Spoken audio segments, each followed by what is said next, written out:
We are those guys. It is Alex Hardy, Nick Ferguson with you. If you're hearing the music, if you're seeing the hat, we got a special edition of Those Guys coming your way over the next few weeks. Nick Ferguson, you came to me. I'm the diehard Patriots fan, but you came to me with watching Dynasty, the new Patriots peel behind the curtain documentary on Apple TV, Apple Plus. And I'm curious why you were asking me to do this and sort of your emotions around reliving some of the glory days during your NFL career playing this Patriots team.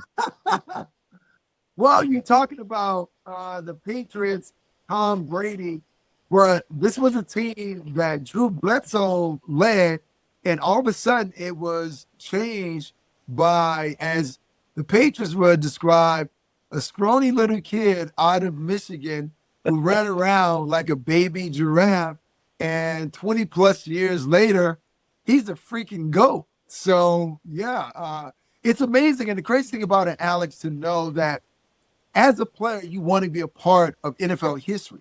Yeah. But I was a part of NFL history in a way that I did not expect. But yes, watching the Dynasty and everything we come to know about that organization, it really tells the inner story of what it takes to play in this league and the ups and downs of what players go through. Now, the story that's well documented is how Tom Brady gets there and the success that they had over 20 years. And I'm sure what everyone watching this documentary or listening to us on the pod are most looking forward to is how things fall apart, because we build people up. This team built itself up, and just over the course of time, things started to weather and deteriorate. So we're going to get to that Tom Brady debut against your New York Jets with you on the opposite sideline. But a couple of points that I want to make about this podcast, and then we're just going to dive right in. We're going to be doing 2 episodes at a time. So today, you'll hear us recap episodes 1 and 2 as Apple Plus puts out 2 episodes at a time. We'll finish the doc and kind of react to how everything kind of pieced together. So I think it's amazing that they got the clearance for Queen, first of all. Who knew Apple had, the money to pay for a song like that, right? But the premise being that this team gets put in the pressure cooker. And the one quote that kind of opens this documentary as we look in a fast-forward type of way of the start of the franchise, the end of the franchise, Dynasty itself, the quote, Nick, "You're the hero long enough to become the villain." Absolutely. I mean, a great Harvey Dent quote from The Dark Knight, and it is true. And when you look at this documentary, the first 2 episodes, it personifies that. Like, Tom Brady is this scrawny rookie kid that the Patriots quarterback Drew Bledsoe and the defenders on that team, and they had some quality Hall of Fame defenders. Mm-hmm. They treated Tom like crap, and the idea was that, well, Tom wasn't going to make this team. And Drew Bledsoe did not fear Tom Brady because he had a connection with Robert Kraft, right? Kraft, that was his guy. There was no way things were going to change until they did, Alex. And you're right. I played in that game. It was right after 9/11, and a lot of players didn't know if we were going to play or not. And we decided, to play that game. We didn't play the Raiders right after 9/11, and the Patriots like 2 weeks later. So when you get to Foxborough, I mean, there are American flags waving, and our country couldn't be more galvanized in that moment. And you're there, and we're holding up, the NYPD, police hats, fireman hats. It was a great moment because it got everyone back to football, but more or less it took everyone's mind off of the tragedy of 9/11. Now, as we get into the game, there's a play. Drew Bledsoe was a quarterback. He was supposed to be that guy to lead the Patriots to the promised land. The first $100 million contract, the league's highest paid quarterback. Yes. So let's just dive right in. Bledsoe drops back, rolls to his right, tucks the football to take off, and what happens at the line of scrimmage? Who's there to meet him? Well, I mean, he's flushed out of the pocket. You had Abraham coming from the right, Sean Ellis coming from the left. He gets outside. What a defense that was, by the way. Side note. he gets outside, and I'm thinking, okay, well, Bledsoe doesn't look like he is trying to really get out of bounds. And he wasn't a Michael Vega, Cam Newton type of guy. Are you So he was, sure? yeah, so he wasn't he wasn't that fast. So you just see Mo Lewis come out of nowhere and just lay this massive hit on him. And then all of a sudden, the crowd went deadly silent Hmm. as Drew Bledsoe lying on the ground, and we didn't really know what was going on. And obviously, you thinking the size of Mo Lewis, being a linebacker coming from that depth and that speed, I just thought it was a concussion. Now, when you get the emergency trucks out there on the field, and then now he's gone, and you find out he had a collapsed lung, and he was bleeding internally, and he almost died. That made a lot of people really, Alex, really reflect on their football career. Is this the thing for them? Because you never think about that as a player that you can get injured in that way that threaten your life. Well, there Right. was a lot of that going on, but then this scrawny little kid comes in. Now, mind you, this is my first year with the Jets, right? And understanding that Jets Patriots rivalry, it wasn't there just yet. But after that Hmm. game, I knew it all too well. So this kid comes in, and defenders are thinking like, who is this scrawny backup quarterback? And then who would know that he would go on to be what he became, which is a Hall of Fame GOAT, and that's Tom Brady. Now, we'll stay on the game for just a little bit longer because you're there in the building at the old Foxborough Stadium, and I mean your impressions of there's no game plan for the backup coming in, right? I mean you're all honed in on Drew Bledsoe. How does that sort of change, and ultimately in a game that you end up on the short end of, Nick, you lose that game to Tom Brady? Well, thank you for reminding me of that. Sure Yeah, my appreciate pleasure. My pleasure. There is a rematch later in the year. We'll get to that too. Well, yeah, that was the whole thing. Like you practice all week preparing for one guy, and you know the game plan. When the backup comes in, and we see this a lot, usually the backup has a lot of success against a team that did not have a lot of film on them. Like, I mean, you can go to Michigan, film and watching, but they were not running the same type of offense, the same type of plays with the same type of players. So yeah, Tom came in and provided somewhat of a spark in that particular game, and it was kind of like a slap in the face to us. This guy who's a backup, who doesn't really physically look like an NFL quarterback, he just beat us, Yep. right? So that only intensified the rivalry. And like I said, on the bus, on the plane, flying back to New York, I really understood from the veteran players what that rivalry was like. Like obviously, you have the whole Bill Parcells, Bill Belichick thing, and Yeah. Bill Belichick leaving the Jets. So you had that part of it that I didn't experience. But after losing to Tom Brady, yeah, I was pissed off. Yeah, we're less than 2 years removed from, and this isn't in the documentary, but you and I know this. We're less than 2 years removed from Bill Belichick. I resign as HC of NYJ written on a cocktail napkin because he wanted to get out from under Bill Parcells. And that relationship between those two that spanned over two Super Bowl championships with the Giants, Parcells obviously coaching in New England, and then going to the Jets.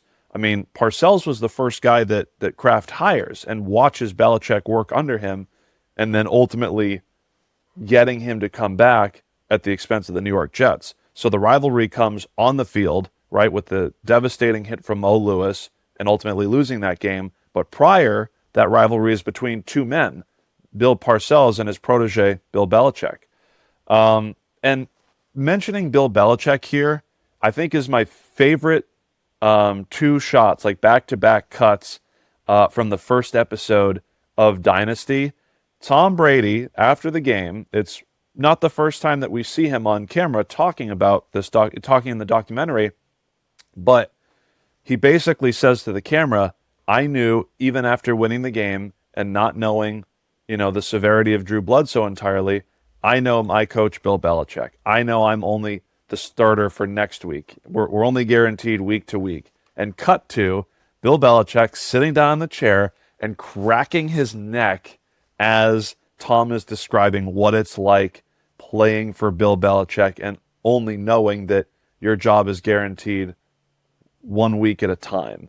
Now, there's a devastating injury to the quarterback, but Nick, that's not a philosophy that Tom Brady and Bill Belichick only hold. That's the National Football League. You're only guaranteed 1 week at a time, right?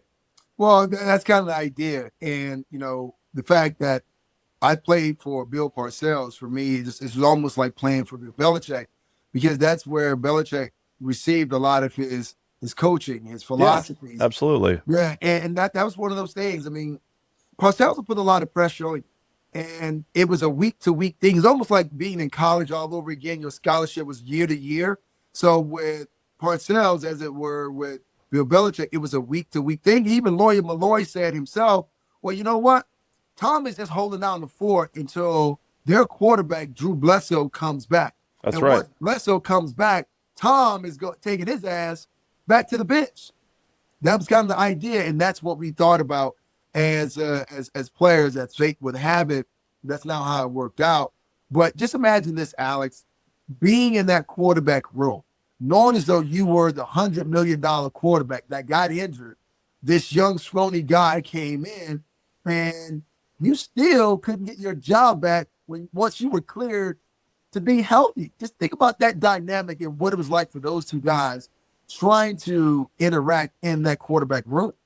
Almost unheard of. And I'm going to save this point, but just to start thinking about it, it reminds me a lot of the 49ers situation Yeah. ending up with Brock Purdy. But I think I want to put a pin in that because of kind of the gravitas that comes with one quarterback versus another, whether it's draft capital, how much money you spent on him versus, a rookie, or in Tom Brady's case, a second-year guy still on that rookie deal. So, right, Drew Bledsoe, fortunately, almost incredibly, does get cleared to come back. There were the highs and lows kind of in between that time, where Brady, they beat Peyton Manning and the Colts. Shout out the old AFC rivalry. It was still the East, right? Because we went North, East, Yeah. Central, West.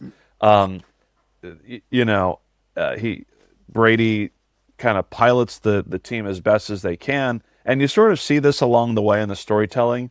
It's like they beat the Colts, and then Ty Law has a house he can sell to Tom Brady. They Right. beat the Chargers a few weeks later, and Lawyer Malloy describes having dinner with Tom, Ty Law, and himself. Like, oh, Tom gets to have dinner with the guys now, right? Uh, Drew Bledsoe's cleared to return in the middle of the season. And the one note that I wrote down watching this, when was the last time? I don't recall ever a press conference from a National Football League team where you have the quarterback and the team physician in the white coat, just the two of them sitting there, no coach, no GM, no Robert Kraft. Why aren't we seeing guys in white coats doing press conferences anymore, Nick? What happened there? Well, those were the early days of the NFL. And things, as we know now, they've progressed, they have changed. And at that point, that was kind of an individual issue with Drew Bledsoe being injured in his level of health. Like Yeah, today, that press conference would take place at the team facility with the trainer, with the GM, with the head coach.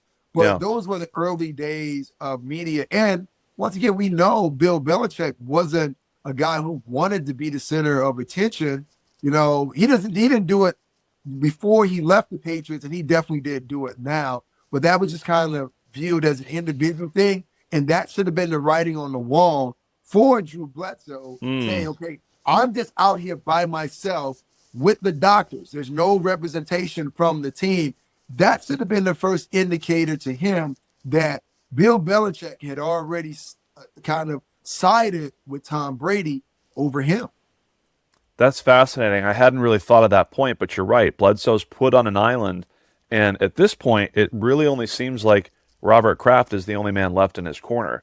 Kraft is very emotional talking about that relationship. Like the fourth son, Drew Bledsoe was, and it got me to thinking about. We're going to get to this later on, but I'm sure Tom Brady winning football games for this team early on in his career, his relationship with Robert Kraft starts off kind of as a contentious point because Kraft, seldom, he always allowed Belichick for 20 years to make the football decisions. But here's Robert Kraft coming down from the owner's box out onto the practice field, asking Bill Belichick what what's the deal with Drew Bledsoe?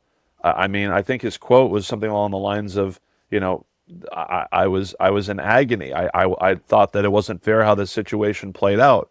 Ultimately, acquiescing to his head coach. Listen, if this is the way it's going to be, it just needs to be right. If Bill doesn't want you to start Drew, then that's what's best for you, and that's what's best for the team.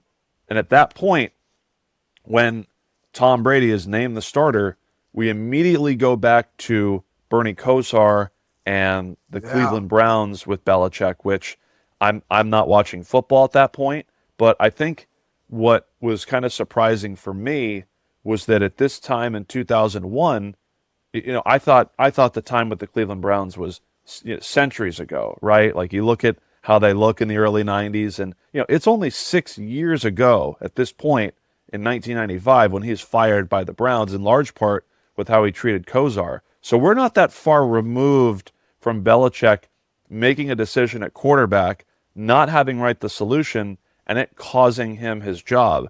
So when you're in that situation, going against the suggestions of ownership and having a sixth round, second year player as your future at the position at the expense of $100 million dollars and your star quarterback, that's a huge leap of faith that, Bill Belichick is taking for the second time in his career as a head coach. Well, Alex, if you really think about it, that move was kind of the birth of what we could know today as being the Patriot way.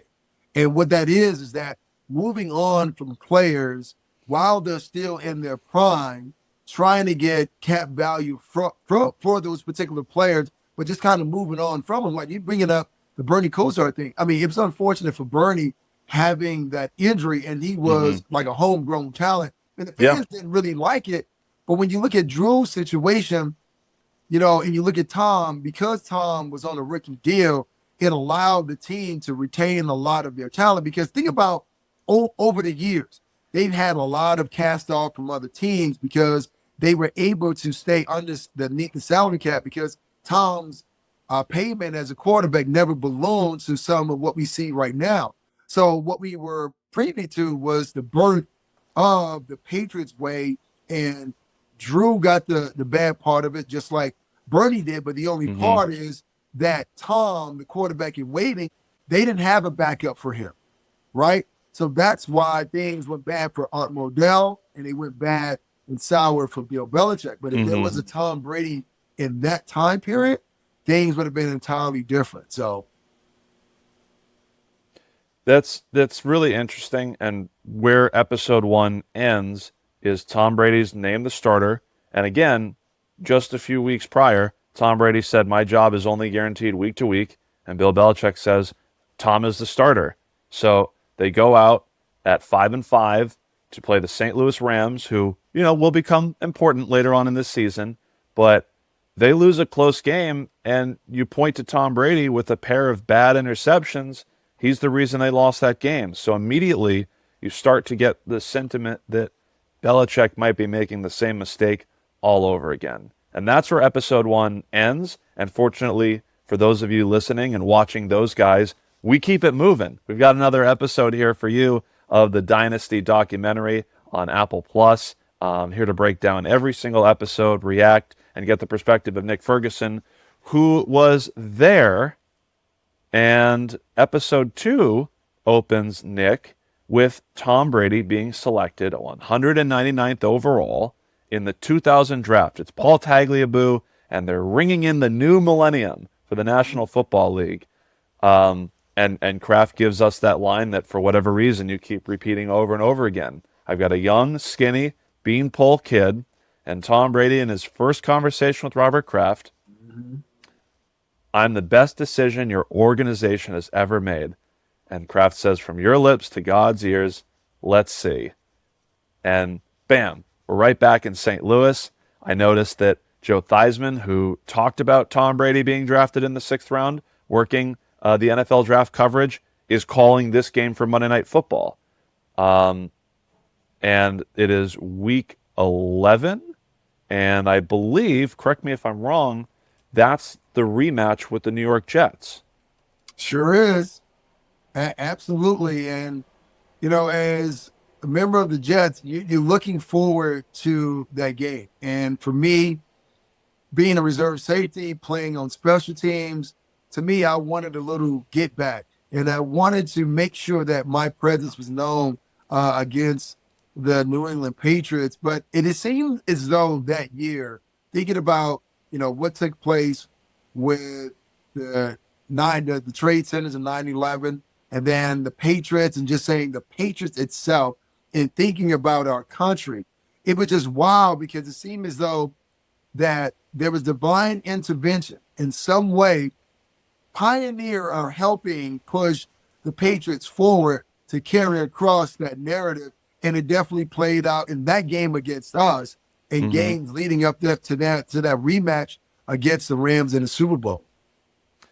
I misspoke. Week 12 was that Jets matchup, but nonetheless, um, they showed a few more highlights from this one than we saw initially with Drew Bledsoe. I think it was just the Mo Lewis hit, and there were a couple of plays where you saw, Brady making these deep passes, and I couldn't see number 25 getting burned out there. So you at least escape, the wrath of Tom. In this case, you're not immortalized in the documentary just yet, Nick, but there's still plenty more years to come. It was kind of cool getting that retrospective of Tom, some of the stuff and videos having followed his career, you've seen before, but the competitiveness that we saw in episode 1, whether it was playing Tecmo Bowl versus racing his sisters home from church to be the Yeah. first to sit on the front porch, that's pretty cool. And as a new father, kind of recognizing just the importance of family, and whether that was at church or on the baseball field, where his three sisters were playing a ton of softball. Tom just stuck to it right away because it's what he knew growing up with the older siblings. So it's you know it's at that point where we learn more about who Tom is, while at the same time learning who Drew Bledsoe isn't. And it's the first time we see him, one of the more mercurial, interesting, and less talked about people that's part of this Patriots dynasty. For the first time, we see Ernie Adams sitting down, who I didn't even know went to high school with Bill Belichick, or they Yeah, knew each other since high school. I thought it was just more of a professional relationship.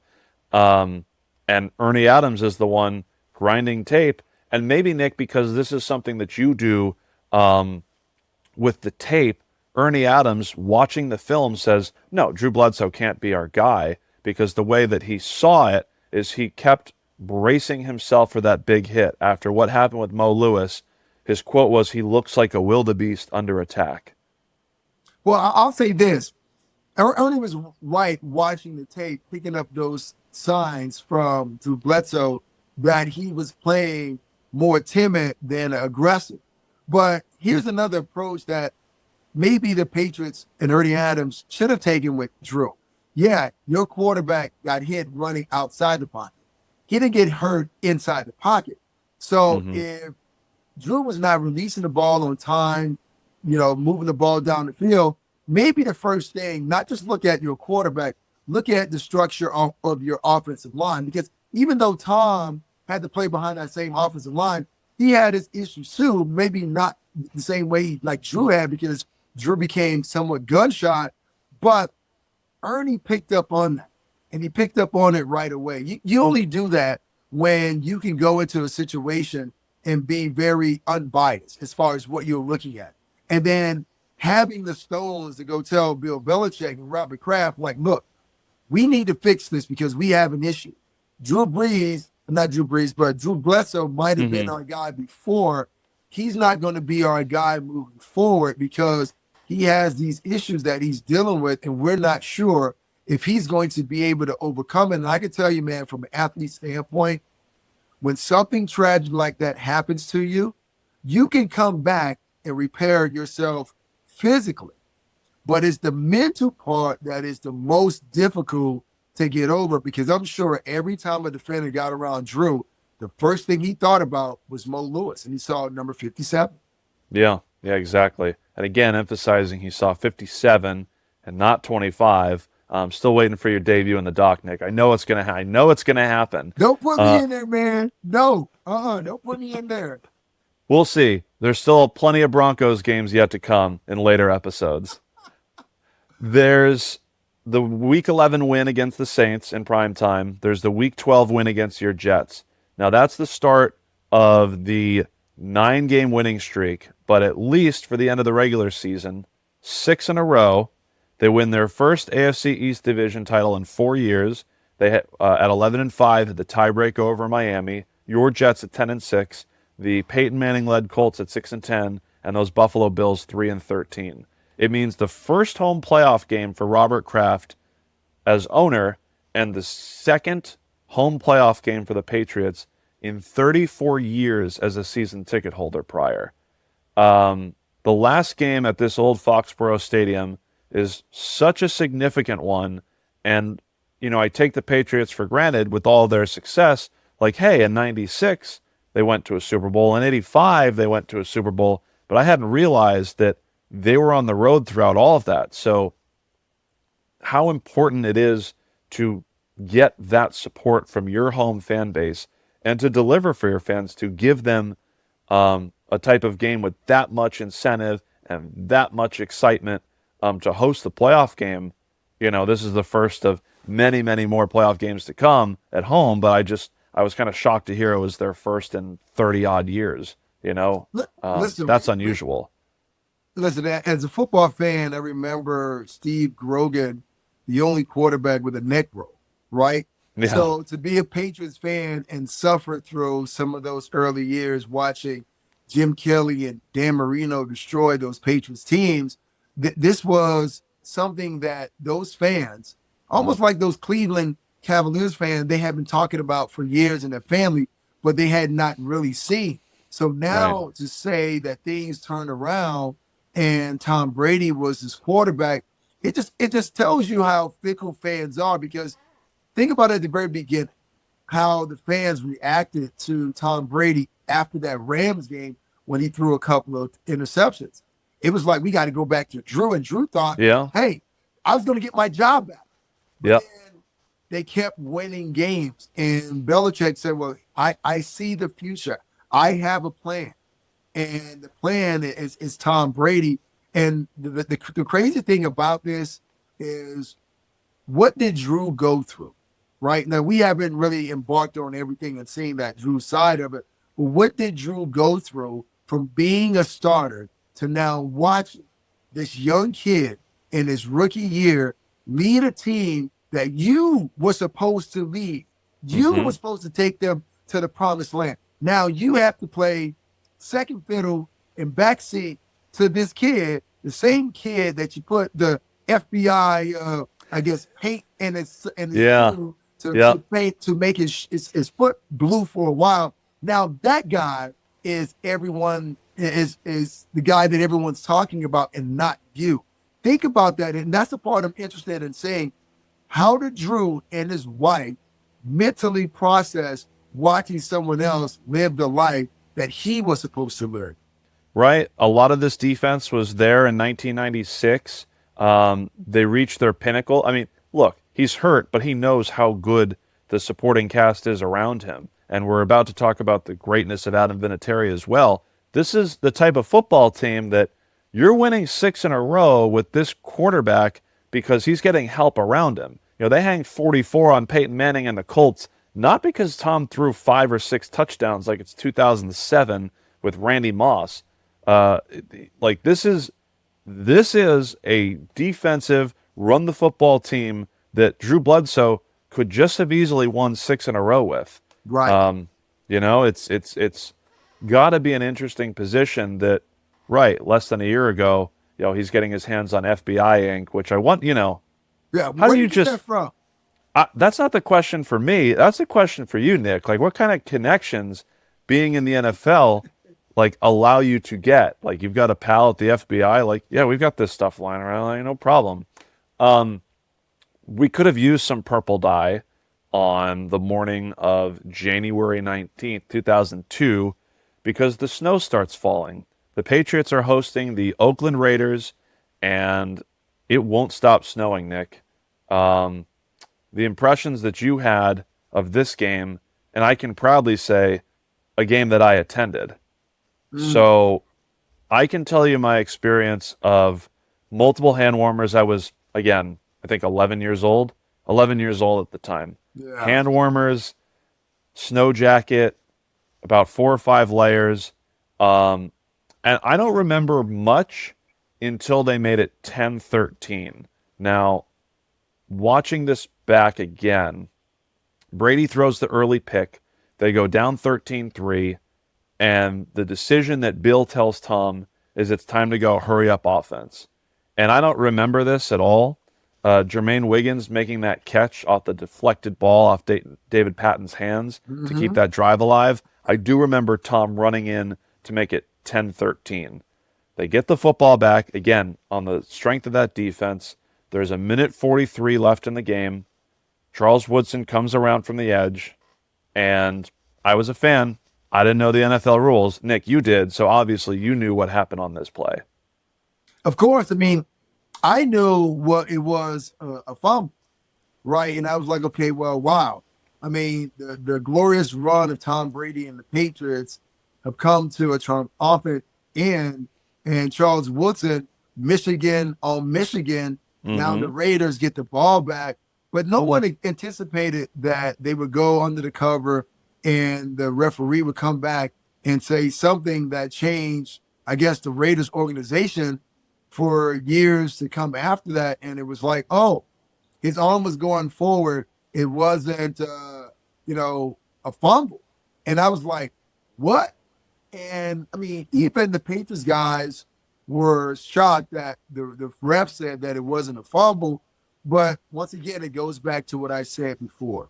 It was almost like, man, this was the year of 9/11, divine intervention. It was in the cards, and it was by design for the Patriots to win that game. And it was that game, just think about it. It sent both of those organizations in two opposite directions, and the Raiders haven't been able to recover since. Right, a team that had just gone to the Super Bowl, or, well, they're about to go to the Super Bowl, my mistake. This was a great Raiders team that was fully expected to win. You know, they didn't win the division, they were on the road, but this was just kind of a nice feel-good story. But Rich Gannon was an MVP player. Like, this is the game that they should have won. And looking back on it in the documentary, Tom throws a couple of F-bombs first. F it, that's the season. I can't believe I fumbled the football. And then after the review, we didn't write the effing rule. So they keep the ball. Adam Vinatieri sits down in the chair for the first time. And kudos to him, because you're thinking, as soon as they keep that football, they showed the footage. He's watching. He gets up and he starts kicking because he says, this is going to come down to my right leg. It just, I have to be prepared. So with the season long of 54, he kicks 45 yards in the snow. And Bill Belichick had to ask Ernie Adams, what happened? And Ernie's like, he made the field goal. They force overtime. Again, this isn't, butthurt Josh Allen. So the overtime rules are first to score with the possession. So 14 plays, Tom Brady in the snow, 8 for 8 on the drive to set up Vinatieri from 25 yards out. The Patriots won that game, but I'd like to give credit to the Raiders for losing that game too, because they called a timeout to, I don't know, is that where we got the term icing the kicker? Because it was so cold out that day. But probably they called the timeout, and they give the Patriots, Vinatieri was surprised. He's like, they gave us enough time to clear off the snow, and 25 yards out, they're good. And looking back, remembering this as a fan, I will always remember that game, having been there, but just the magnitude of it and the elements, a part of it. And then you get to the AFC Championship in sunny Pittsburgh a week later, and I'm just kind of like, yeah, sure, it's the game that got them to the Super Bowl, but at the same time, it's such an afterthought compared to what we just saw with the Raiders. And to wrap things up before we get your reactions, Nick, before we split, the AFC Championship game in sunny Pittsburgh, Brady is injured on a lower body hit by Georgia Tech Yellow Jacket, Lee Flowers, and we cut to credits. The first 2 episodes of Dynasty. Nick, before we split, your impressions of what you saw in these first 2 episodes of Dynasty, Are you upset that you weren't featured yet? We know we'll get you in there. Or anything else that, changed your perception about the early days of Tom Brady and those New England Patriots? Well, I mean, I wasn't featured in the early startup of Tom Brady, so kudos to that.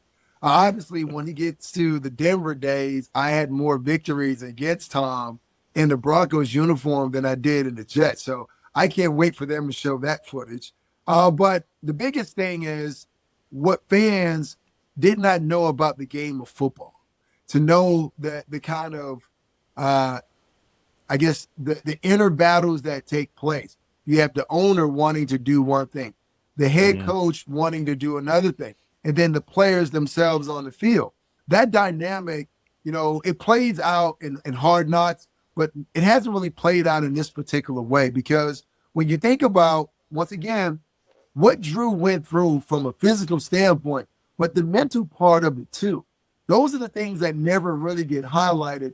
And I think in this documentary, as it moves forward, we're going to see it play out. So I like that part being shown. And maybe it would change the impression that fans have of their favorite athlete about the game itself.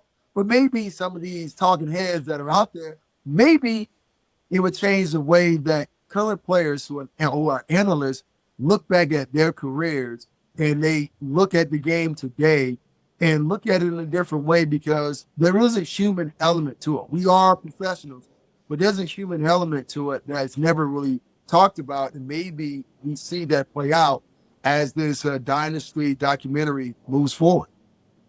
He's Nick Ferguson. You can follow him at Nick Ferguson _25 on all socials, breaking down a lot more than just a documentary. You're doing your draft prep right now, I believe, in addition to filling some needs that the Denver Broncos have.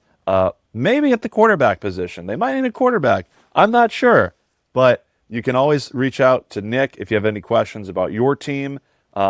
He's that type of guy. I do that to him all the time with my New England Patriots, who we'll get to it, but not as bright days today as they were back in 2001. I'm sure when we meet back again, we'll do episodes 3 and 4. We'll have a little Super Bowl run to discuss and that much more. Nick Ferguson, Alex Hardy, what do you have to say to the people before we're out of here, Nick? Let's go.